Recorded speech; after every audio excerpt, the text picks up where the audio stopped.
Hi, welcome to In Between. My name is Brooklyn, and today we have my friend Elena here who's joining us. Hi. As you guys know, we are talking about attributes of God this season, this fun little summer series, and we're just learning about and leaning into God's character and who he is and who he reveals himself to be through his word.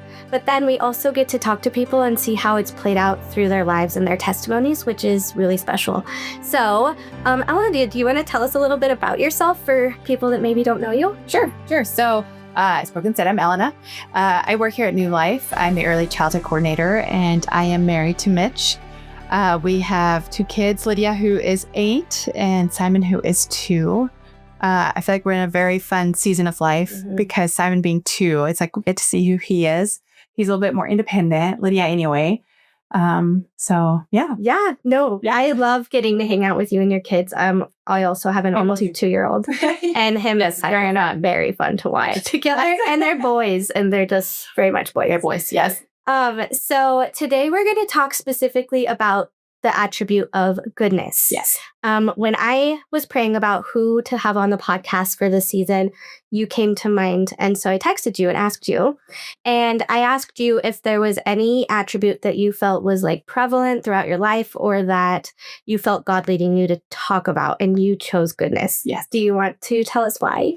Well, it immediately when you said it, well, first my mind went, nope. Can't do that. Yeah, I know.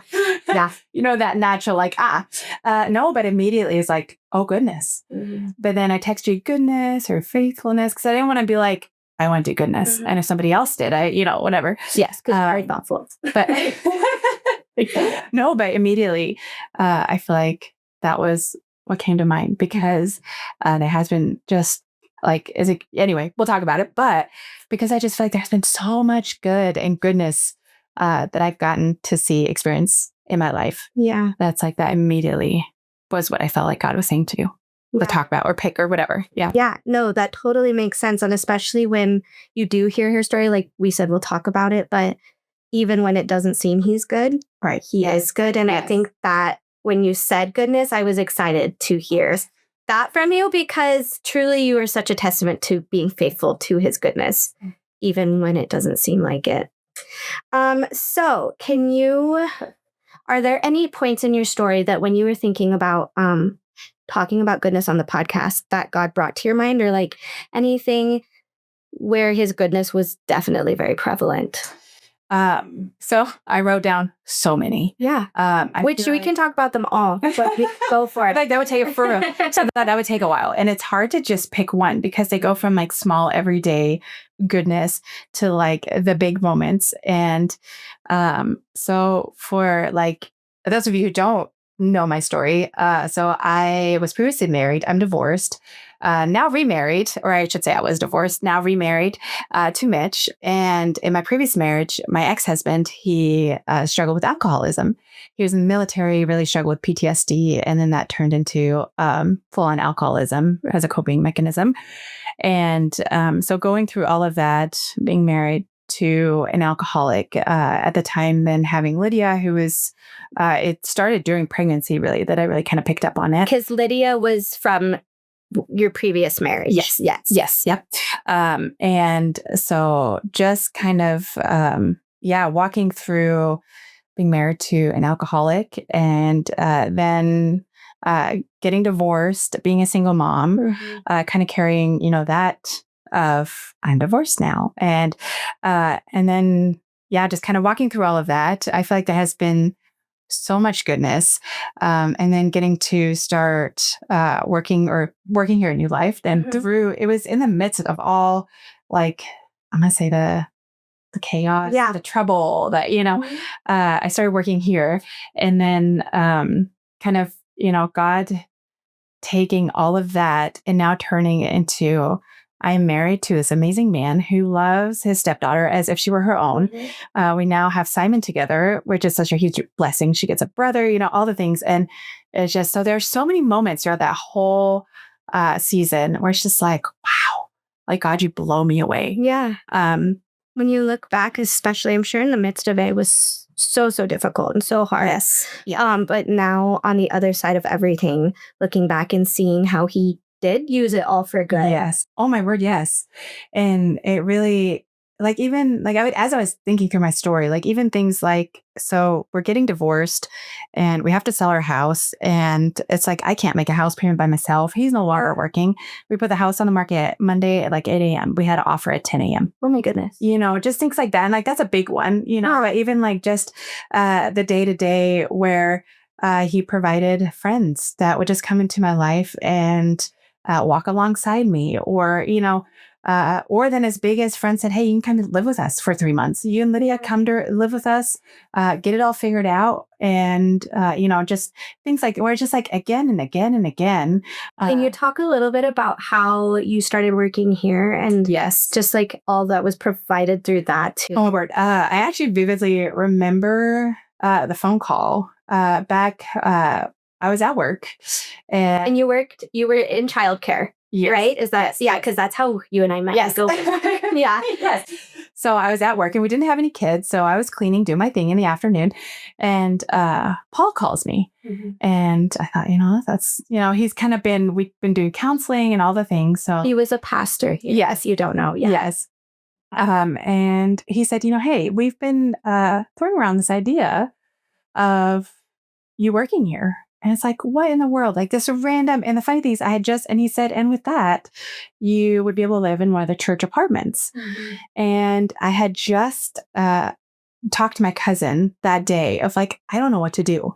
I don't know how to, how do I provide for myself? How do I leave what I know, and that was a big thing is like, I looked at my ex-husband as my provider, not God. Mm-hmm. And so I was like, how do I leave that situation and quote unquote fend for myself? Yeah. And God very much in that moment was like, you're not fending for yourself. Like I'm taking care of you. Mm-hmm. And so Paul calls and he's like, hey, we've been kind of throwing that around. How do you feel about it? Would you want to come in and talk about it? Also, there's an apartment that you can live in. And I just remember I cried because God, I would have never, again, one of those moments where it's like, I'm getting divorced.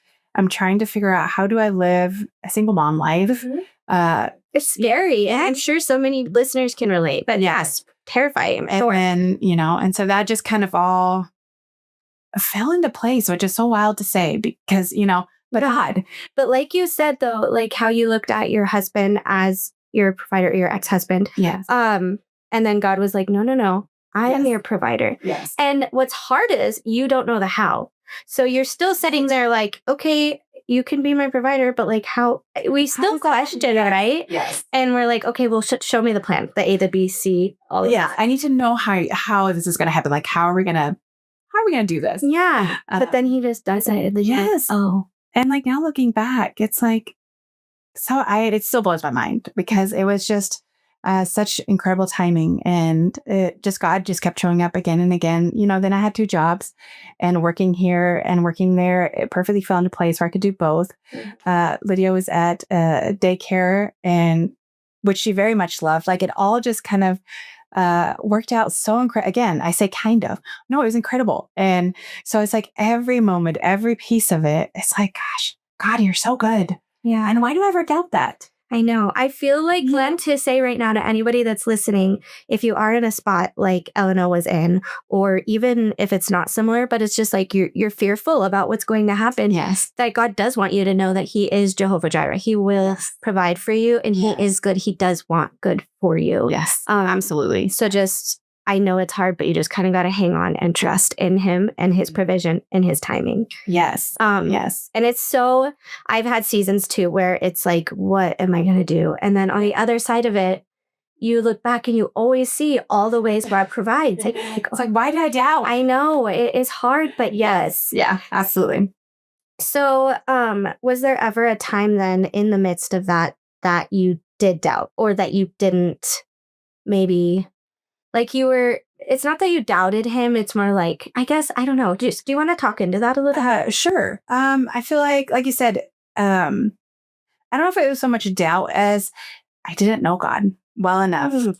Part of this, if I wouldn't have walked through this, I would have never gotten to know God the way that I do now. I would not have the relationship I have with God. I would not be where I am. And I think that was in the beginning, the hard part is I didn't even know who God was. I didn't even know like you're saying, the how, like, how do I trust you? Who are you to where I can say, oh, I trust you? Because I grew up in a Christian home. I went to church, but that how to have a relationship with God, for me, it was, I grew up Lutheran. So it was works. You do good, and then you are good. And so it wasn't so much a doubt as more so, or maybe, I don't know, but where But you just didn't know how to trust him because you didn't have a Right. true heart-to-heart relationship with him. Right. And so slowly through just friends that were like, hey, let's pray about it. Let me, where I started to kind of get to know God more. And then it was like someone said, well, what's God saying? Quite, I don't know. Yeah. That like a foreign idea to you? Yeah. Yes. And so it's like, I don't know what God's saying, so getting to know God, taking time to learn what it means to listen and to be still. That's actually the Bible verse that kind of got me through all of this is Exodus 14:14. And just to know that God will fight for me and I just need to be still, be it in be still, or I guess, there are different ways to be still. Right. But where it's just to take that time to listen and be still and let him fight for me. And that I feel like it took some time. Yeah. Yeah. And there were days where it really would be just I don't know what to do. Either way I choose, whether it's this or this, I feel like someone loses, be it me, be it, my ex-husband, be it some. So there's no right answer in our eyes. Yeah. Yes. And so learning to kind of, or not learn kind of, but learning to walk through that, trusting God was so incredible because before it just all felt heavy. Yeah. You're carrying so much. Yes. It says to share our burden. Yeah. So I don't know if that answers your question. No, it totally does. But it does. And then of course, oh, sorry. No. Go ahead. I was saying, and then of course, things like, you have, you're married to someone that is an alcoholic and that relapses and that hurts your heart that, or it's just how's this good? Where is this going to go? Yeah. How? Yeah. But why is this what's, So in those moments, for sure, especially those moments where he would go to rehab, come home and then relapse, where it's why, what is happening? I thought this was it. I thought this is, and then it's and then here we are again.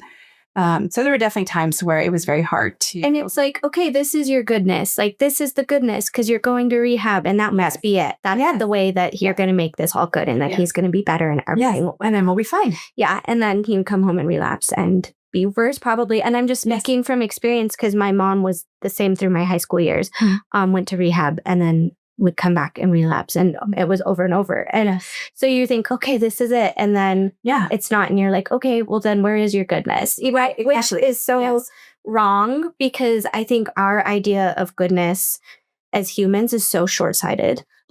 Obviously you have Mitch and Simon and this beautiful job in ministry now. But in the moment, you had no idea that was even a possibility. No, never. And that's the funny thing is, for me in the moment, go to rehab, be better was the good. Mm-hmm.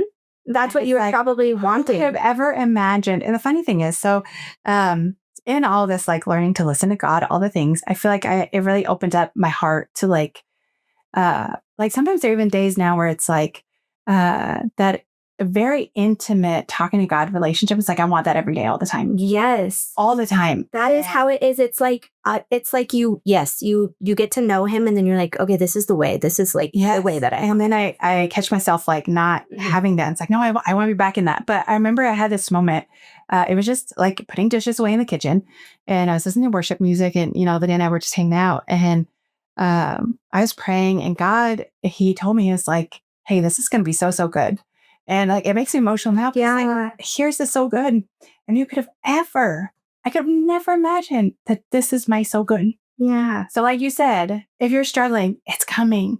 And even if it's not today, not tomorrow, the waiting is so sucky. It does. It sucks. But sucks. It is coming. And in ways that we can't imagine. No, and I could have never imagined today being where I would be. Right. Yeah. Definitely. Yeah. That's so funny that you said that you were doing dishes and then God was talking to you, because I shared last week in a podcast that I was doing dishes and God did the same thing to me. Oh, funny. But it was more like I was sitting there in the waiting. This was only a couple weeks ago. So like you said, you know that you want him and you know you want to be so connected to him and remain in him.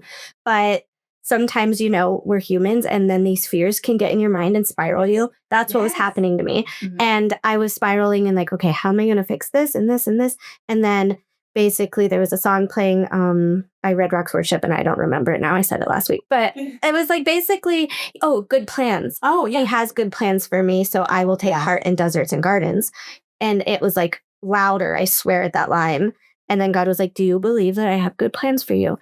And like, you do trust me to carry them out. Because if so, you can like set that down. That's so cool. I know. And so I love that he speaks to moms like over your dishes. I like just stands like that. That's so special that he just meets you literally wherever you're at. Yes. But no, it makes me emotional too, because we weren't like very close during it, but I did know what was happening and everything. And then to see the testimony looking back is so beautiful. And that's why I was so excited to hear you talking about goodness. And so for those that are, walking through it, I know we've spoken to it a little bit, but is there any advice or any like practical things that you would say to them in this season, I guess, of waiting? Yes. The biggest thing is, like I was saying, is spend time with God. Get to know him so that you can fully trust him. Because like for me, a lot of what kept me from that was control. I want to control. I want to do. I will choose the outcome. Like you're saying, I'll fix it. I'll take care of it. But we can't. And so we have to let him lead us. And so I think that would be a big thing is get to know him, get in the word, spend time with him, and really try, if that's new to you, to like listen to God or to hear God, try to, I don't know, get there. I don't know even how to. Do you know what you did? I don't. That's okay. I think it really was just that daily saying, God, help me. Yeah. God, what do I do? And then, like you said, you were still, and I know there's different ways of being still, but were you actually like, did you sit still and then wait? No, it was more so just surrender, give it to him. Let my mind just stop focusing and wailing on the pause right in front of you. Yes. And another thing I think that is huge is for a long, long time, I walked through life pretending like it was fine. Yeah. I am fine. Everything's fine. It's all good. And people didn't know what I was going through, which partly is okay. Not everybody needs to know your story all the time. But that was exhausting. That was exhausting to pretend all the time. And then once I started to open up to people, it's like this weight just kind of fell off because they walked alongside me. They carried it with me. Were you scared when before you told people, because you had the charade, right? And I'm obviously speaking from personal experience too, because I know we're a lot alike in the control and like that type of So it's also controlling like the narrative almost, like what people think, because you don't want them to think less of you. Right. It is embarrassing. And so I was wondering if you were fearful of what they would think if you told them the truth. Oh man, big time. Because it's like and it's funny because I'm not the one that was, struggling with the alcoholism. I'm not the one who is making all these choices, but I carried so much of his shame. And then also, because it just, so just the embarrassment. Also, then when I was getting divorced, it just felt like, oh, great, now you're a divorced woman. And also the grief of like grieving that life that you thought you were going to have, or, now that he was growing up without her dad in her life, all the things. And so, but especially in the beginning, just that nobody can know that our life is falling apart. That's not good. And that was just heavy. It's such a lie from the devil. Like, honestly, I also lived that way for such a long time. And Steven and I were going through a really hard season just within our marriage. He was struggling a lot with anger, and he shares this with other men. So I feel comfortable sharing it because he is he likes to use it to help others to know they're not alone. So he was struggling with anger and yelling and just it wasn't okay. But I protected him for so long, and I carried the shame, kind of like you're talking about. Plus you love them and you feel like you can kind of understand. You're like, this is coming from trauma. Right. So I can justify it. Yes. And then, So anyway, I remember actually when I first started working here, we had like a giant blow up the week of, and I was so ashamed. And I called Paul, which is so funny. And I was like, should I quit? Like, I have this blow up in my home right now. And I feel so bad being like in leadership and not having a perfect life. And he's like, do you think any of our lives are perfect?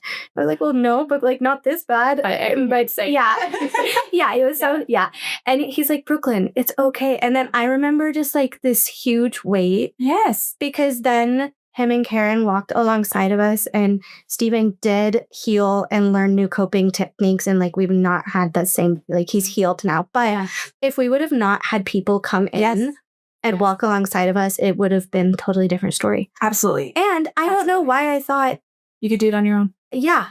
Yeah, that. And then I also don't know why I thought people would like be like, oh, that she can't be friends. I know. Like, that is such a line of credit. I know. It really is. And that's the biggest thing is like being able to just have those people, like even like the divorce, like where, again, Paul and Karen, they were huge on, because I felt so like I work at a church. Yes. I should not, I'm a Christian. What am I doing getting divorced? But it is huge, because then you just have people that can speak wisdom into your life, that can, like just walk with you. And so that would be one of my biggest things is, you don't have to tell the whole world. Find a friend, a couple friends. If you're not in a life group, I would highly, highly recommend getting in a life group is huge, because you just have those people that you can text at any time and just say, I'm struggling, pray for me. Or they can point you back to God. Yes. And you just know that you're loved and you're not being judged. And the biggest thing is, I think we forget how many people have similar stories of their own. For sure. Exactly. So it's like, once you open up, like now I feel very comfortable sharing the story, all the things. And I notice again and again that people are like, oh, I'm going through something similar, or I get where you're coming from, or, where it's like we all can. I think that Satan wants you to believe that you are the only one that like would mess up that bad. Yeah. Like in quotation, whatever that is for you. I know I've talked to women that have had abortions and regret it. And then they're just so ashamed that they don't even want to look at God. And I'm like, he loves you. He wants you. And so no matter what it is, you are not alone. You are not the only one, for one, that has sinned or messed up, because literally all do.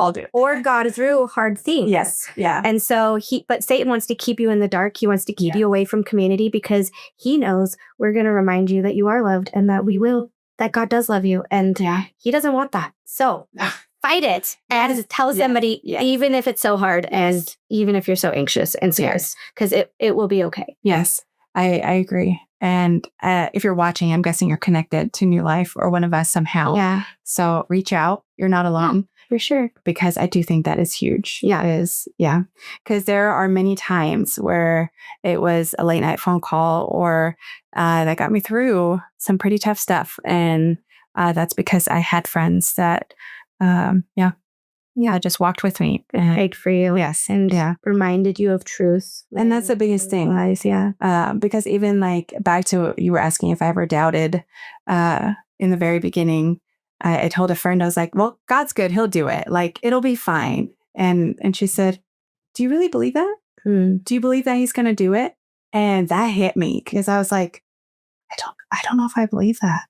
Like, do I truly believe that God, and like, that was probably a big turning. That's pivotal. Yes. That's what I was so last week, that's what I just prefaced this season. And that's what I want to talk about is we can know in our heads, but like actually believing he is who he says he is in our hearts and then living that out. Yes. And so you knew it in your head that God was good. Yeah. But did you actually believe it? Right. And so you had to wrestle with that. Yes. And so, if I would have never opened up to her, and if we wouldn't have had many conversations about that, that would have been a moment that, I'm sure maybe eventually, I would have gotten there, but it was just such a pivotal moment to like really start on that road of like, what do I believe? Do I really think he can do it? So friends. So good. Yeah. Is there anything else that you would recommend for them? The biggest thing is, I don't know if it's really a recommendation, is if you looked at my story, just you're married we were married for almost 10 years and then divorced. And it's like, you're getting divorced. There were so many ups and downs, the rehabs, the visitations, all the things.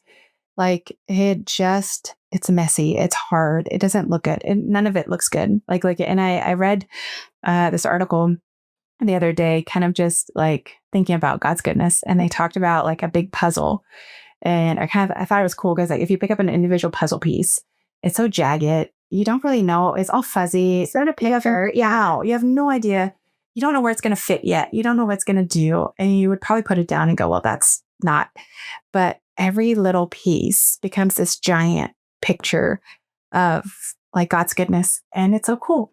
Sorry. No, don't be sorry. God is so good. He is so good. And I could have never, looking at my individual puzzle pieces of divorce and rehabs, and now I'm living with friends. And like, even at that time, literally, friends had said, like, Josh can stay with them.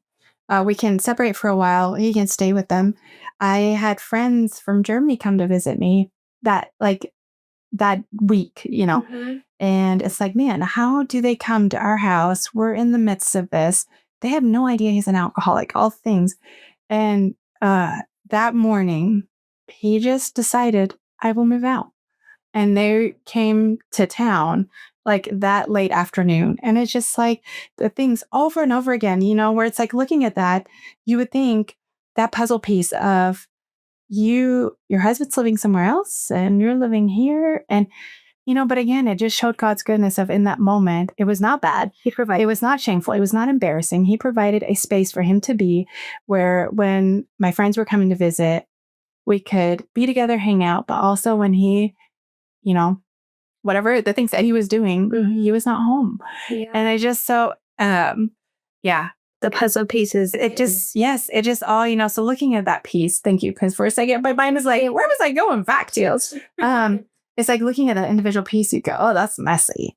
But then again, when you put it all together, it's such a cool picture of who God is. And not only just for you, but like you have, I texted you this, and I know you don't like love receiving compliments or know how to receive them, but just so many women, even in the last like 6 months, have been like, Elena has been such like a light in my life. Elena has really helped me so much through this. Elena has shown me back to God, and that is so important. And so not only is it he worked things out for your good, but also for those around you too. And he gets to use your story in other ways.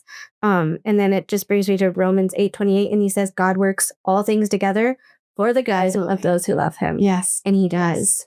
And that's really that big reminder. And that's, with that picture, it's like, it's going to be good. And he will work it out for your good. Doesn't feel good right now.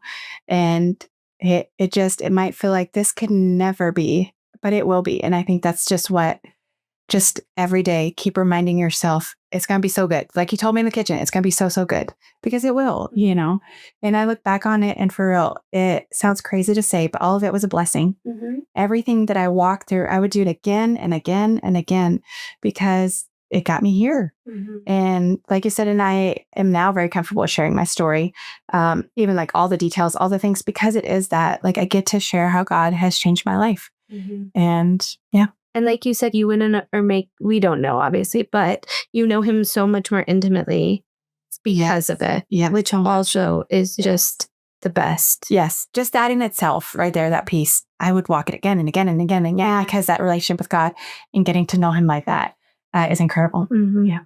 So I guess I want to challenge like listeners to ask them themselves, and they can talk with like a friend or whoever. Mm-hmm. But the question that your friend asked you, which is, do you really believe that he is good? Yeah. I know she has a little different, but that's okay. It's the same. Yeah. Yes. Sentiment. I want to know, like, if you guys think or believe truly, is God working this out for my good? Is he working all things together for my good and his glory? And if you don't, I guess that's okay. First of all, don't feel shame about it. I won't be on it. And I still go there sometimes, and then I have to like redirect back to God. Yes. Yes. first of all, one thing that is really helpful, and it's kind of like you said, for day to day, to fix your gaze on him and not the problem directly in front of you, and not the problem that is in 6 months from now, but literally day by day, especially in hard seasons. Oh yeah. Just keep your eyes on him. Yes, for sure. But not only that, but you can pray to him, and you can ask him to show you that he's good. Yes. And ask him to help you to trust him in that. Yeah, and he wants to. Yes. He wants that relationship with you, so he will. Yes. And so there's that too. And then again, like Elena said, if you want to reach out to either of us, you totally can, and we can help you too. But yeah. Is there any other last thoughts? I usually ask if I missed anything or anything you feel like to share. Totally can.